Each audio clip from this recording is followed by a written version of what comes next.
One area where a concerted, multidisciplinary research effort has been made is the spectacular Ningaloo Marine Park.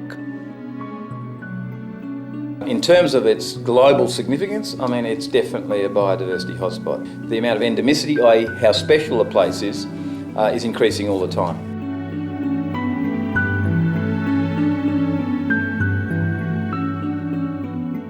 Until the Ningaloo Marine Research Programme was established involving WAMSI and the CSIRO Wealth from Oceans flagship, Ningaloo was relatively unknown from a scientific point of view.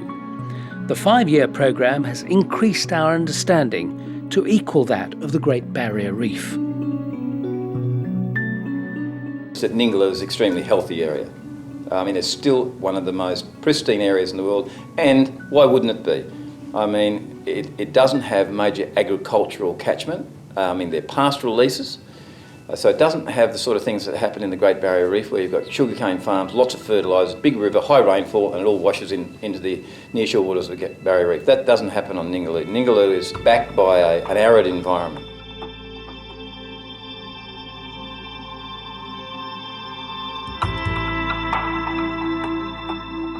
It was in the deeper water off Ningaloo's reef crest, where the whale sharks swim, that scientists made an important discovery.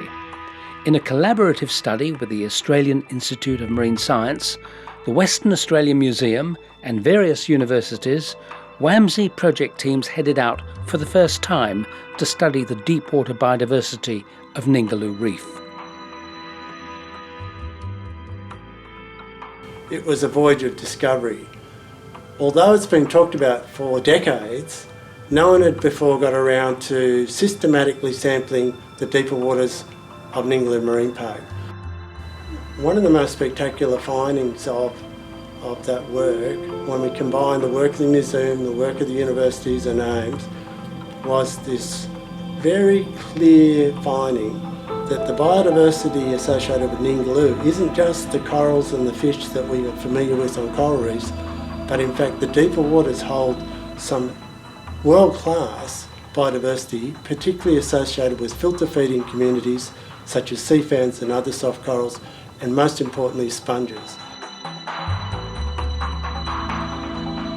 We found 618 species, 155 species of sponges, 227 species of echinoderms and 236 species of mollusks.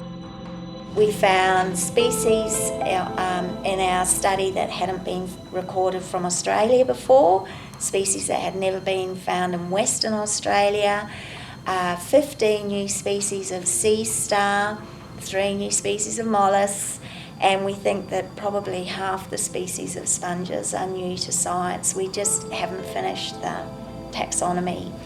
This is a big branching Sigmaxinella species that we found off the front of the Ningaloo Reef, a massive cup that was collected that we still need to identify. You can see the filter feeding capacity of this one. These are all the exhalant pores, so the sponge water, the environmental seawater will go in this side of the sponge and out through these pores, and the sponge will have extracted all the nutrient it requires from the seawater. So how have these discoveries changed the way we see Ningaloo Marine Park?